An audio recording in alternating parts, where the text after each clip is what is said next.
G'day, it's Hayley Carr here, coming to you from my little riverside cottage in Australia. Welcome to the Super Freak podcast. I run a boutique coaching agency from right here, my farmhouse, with clients all over the globe. And in this show, I'm welcoming you into my world, into my home, and sharing the powerful philosophies, mindsets, and insights that make super talented, super freaky people able to create crazy good results sustainably, on repeat, and almost effortlessly, so you can do it too. These riffs are inspired by conversations with the incredible people that I coach every single day, which I've been doing for over a decade, and from my own experience as a world champion martial artist. I love destroying big ideas until they're teeny tiny bits of genius that you can take with you, understand, remember, repeat, and use to create miraculous results with ease. You'll learn here about what I call yin-style leadership, keeping the spark and the polarity in your relationships, financial empowerment, slowing down to achieve more, and regenerative, sustainable success in any kind of high-pressure, high-achievement-focused circumstances. So hold on to your hats, folks, and listen out for your insight of the day. I'm going to show you how to become immune to fear, failure, and feeble thinking. And before you know it, you'll be chasing down with ease and enthusiasm what you may have thought was impossible just yesterday. Let's dive into today's episode. G'day, welcome back to another episode of Super Freak.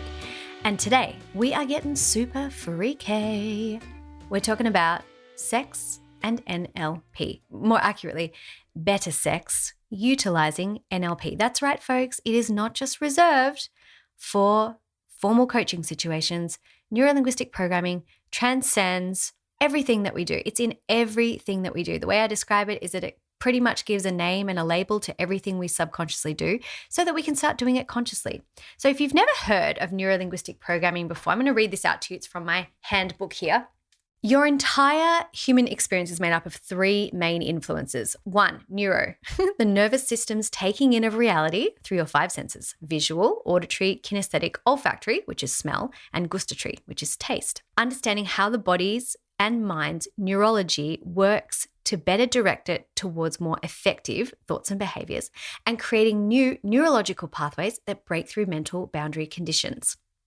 Right? So the neuro is the nervous system's understanding and direction to more effective thoughts and behaviors, creating new neurological pathways. Then we have the linguistic piece. Linguistic is becoming aware of how communication occurs within the self and with others through pictures, sounds, feelings, tastes, smells, internal dialogue, or the things that you say to yourself. Becoming aware of yourself, of the conversations that you have internally with yourself about the external world, which determines the way that you experience it, and then also speaking to others within their particular representational systems or their model of the world.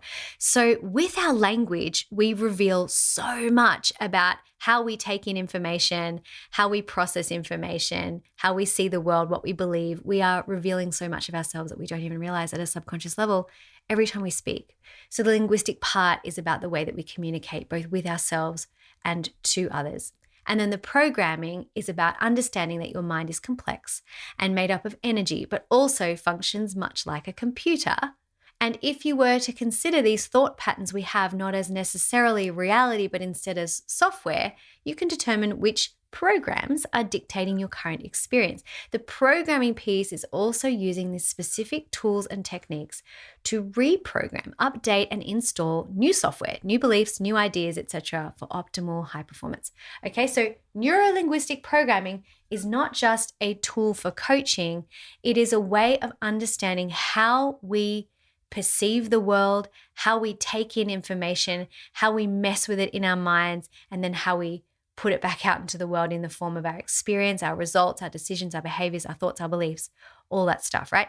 So when I talk about things that are not necessarily related to coaching, the tools that we use in neurolinguistics, it really transcends a formal kind of coaching situation. You can utilize them in real life. So today we're talking about sex, and I'm really excited to deliver this because I believe that this can be such a powerful way to enhance your experience of intimacy and connection in your relationship if you understand what is happening. See, often what's going on in relationship, if it's not working, you could use the same NLP ways of describing what's happening in a way to describe what not to do, right? You can use NLP in a negative way, you can use it in a positive way. It's just a way to describe what we're already doing. If you understand what it is we're already doing, we can do it more intentionally. Okay, so I'm excited about this conversation. Let's dive in. So, first thing to understand is that sex doesn't even actually have to be on the table necessarily for you to be able to participate in what I'm about to talk about. So sometimes, whether you're in relationship or not, sex is just not on the table. Maybe that's because you're healing. Maybe there's something going on with your body and you need to take it off the table, give yourself some time to heal. Maybe it's just not possible for you right now. You can still be here in this conversation because you can still feel turned on and really yummy without needing to actually have sex. Secondly, sometimes sex is not on the table because you're in a relationship that is long distance, or maybe you're not in a relationship at all. And I want you to know that even still, you can still apply these tools. So let's dive in.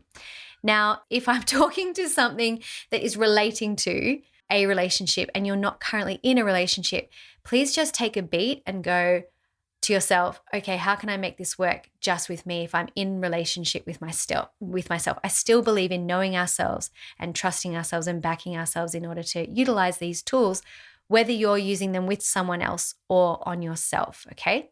So the first thing in having better sex is about understanding what your values are. One of the biggest things that gets in the way in relationships is unfulfilled love strategies and misaligned values. So what do I mean by that? Entire careers have been made off of helping people understand what they most value and enjoy when it comes to sex, and helping people communicate that, explore that, and go deeper within that, and categorizing that for themselves as well. So understanding what it is that you value the most when it comes to the context of sex, intimacy, and relationships is going to help you not only communicate that to a partner, but also give that to a partner. So what you value and what someone else might value, they will either be the same or they'll be different. It doesn't really matter. But understanding what it is so you can fulfill that means you can really bring so much pleasure. So understanding it for yourself is the first piece.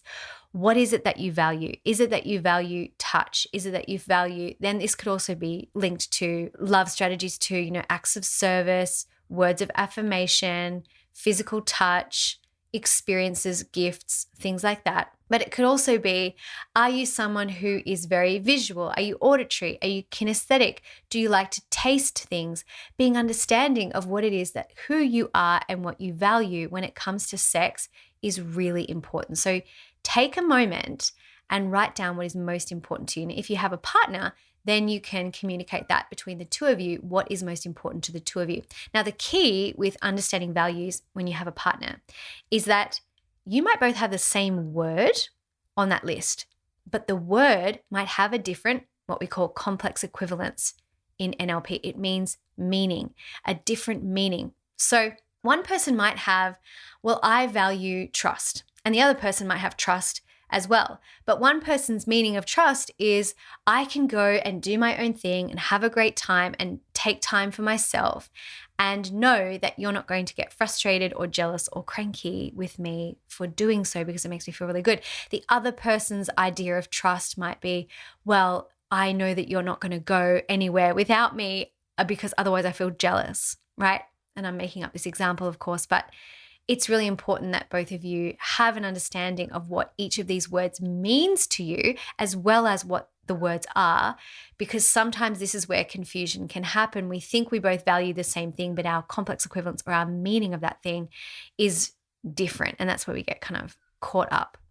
So understanding what you value, first and foremost, having a conversation, communicating that with yourself, with your partner is so very beneficial, because let's say sex is off the table for a little while, or let's say you're going on a trip, or you are in a long distance relationship, or there's just something that's going on between the two of you, you have to kind of understand what is most important so that you can still fulfill those top values, even when there are challenges and changes that can happen as well. Now, if someone really values privacy and safety, then you want to make sure that person has privacy and safety so they can really relax and let go. For example, if another person values variety, you want to make sure there is still privacy and safety while there is variety.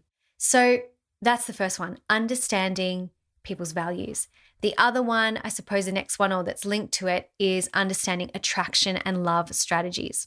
There are certain things that we will feel incredibly attracted to no matter who you are. There's not like one thing that certain people will become attracted to. There is a spectrum of things we can be attracted to, and there's also a spectrum of things that can make us feel deep love.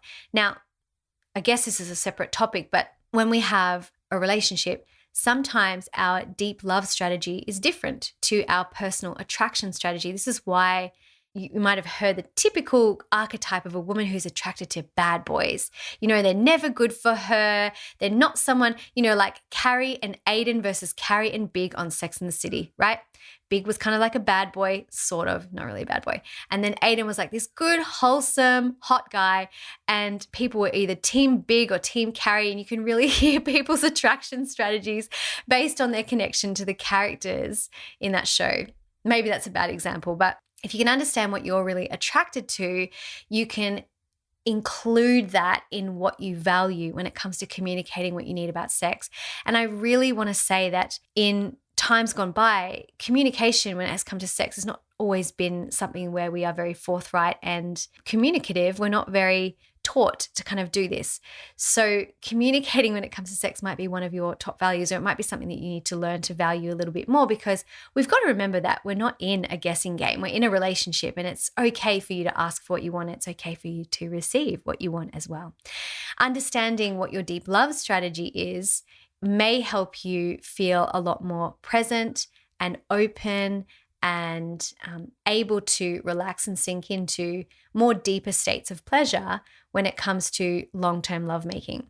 So attraction might get things started. Deep love may be something that keeps it long-term. Sometimes our attraction strategy is different to our deep love strategy. Sometimes they're the same. It really helps if they're the same, if you want to be in a long-term relationship with somebody. If someone is only attracted to bad boys, that's their attraction, but that doesn't match their deep love strategy, we're gonna find some challenges there, for example. So you want to be aware of what your attraction strategy and your deep love strategy, so that you can fulfill both of those in the arena of lovemaking and sex. The next thing is having a similar goal. So having a similar goal means it's not always about climax, and you don't, like I said, you don't have to be having sex, but understanding what the goal is and having that as a shared goal between you. There might be different phases and stages of your life or your relationship where you need to adjust what the goal is. And it's so valuable to have your heart set in the same direction for the two of you, because it's way more enjoyable for you, for your partner, if you have the same goal or outcome. The goal might be fun. The goal might be climax. The goal might be exploration. The goal might be returning to pleasure after a time of feeling like I was saying yes when I really meant no, or I didn't know what I didn't know, and so I'm learning something new. It might be trying something new. Understanding what the goal is, exploration, deepening of something, can really make the whole arena and spectrum of sex so much better. So these couple of things that I have spoken about are all things we talk about in NLP, right? Understanding attraction strategy and a love strategy. It's linked to strategies, right? So if you are someone who's interested in neuro-linguistics, if you've learned this in the past, please keep applying it to all of the different areas of your life. These tools transcend so far beyond just like a coaching arena, right? And the whole point of learning these skills is so that you can make your whole life magnificent and better.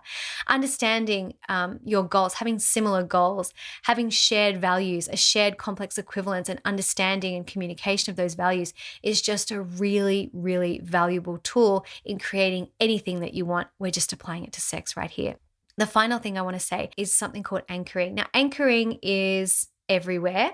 Every time you smell something delicious and it reminds you of a certain place or a certain person, every time you hear a song and it takes you back to a certain moment in time, whether it be happy or sad, that song is anchored. It's a response, an emotional response connected to an internal trigger, or an external trigger, I should say. Sometimes it's linked to an internal trigger, like you have a thought and then you have a feeling.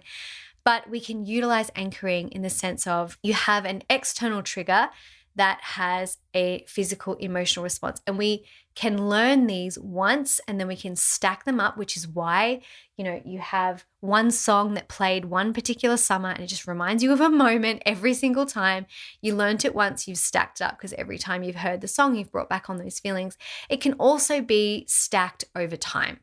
Now, why is anchoring useful in sex? Well, there are often a few stages to sex that makes anchoring really, really useful. The first stage is obviously initiation. The second is escalation, which is bringing us closer to climax, bringing it to the next level. And the third is obviously climax.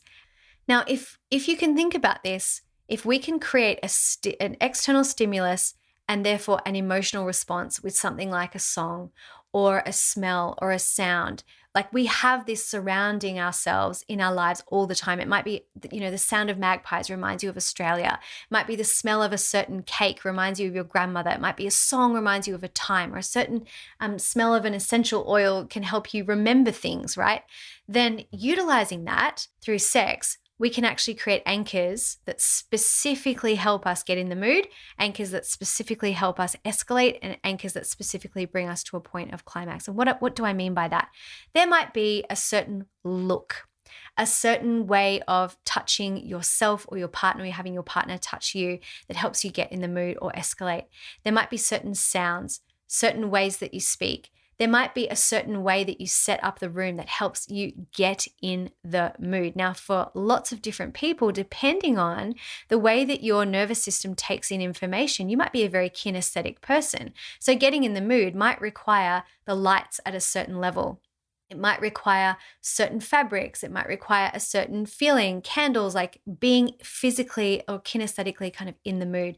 For some, it's very visual. It requires lingerie, or it might be costumes, or whatever it might be.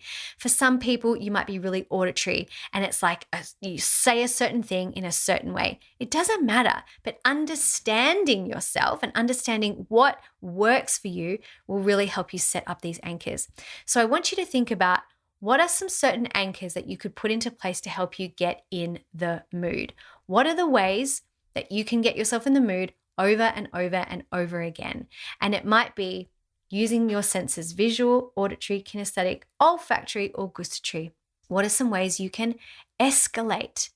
So escalation might be, and that during sex, there might be certain things. If you've had the same partner for a long time, you might have developed certain ways that you already do this and ways that it works to escalate the process of having sex. That sounds really weird to say it like that, but you escalate the mood, you escalate the feeling, you escalate all the sensations.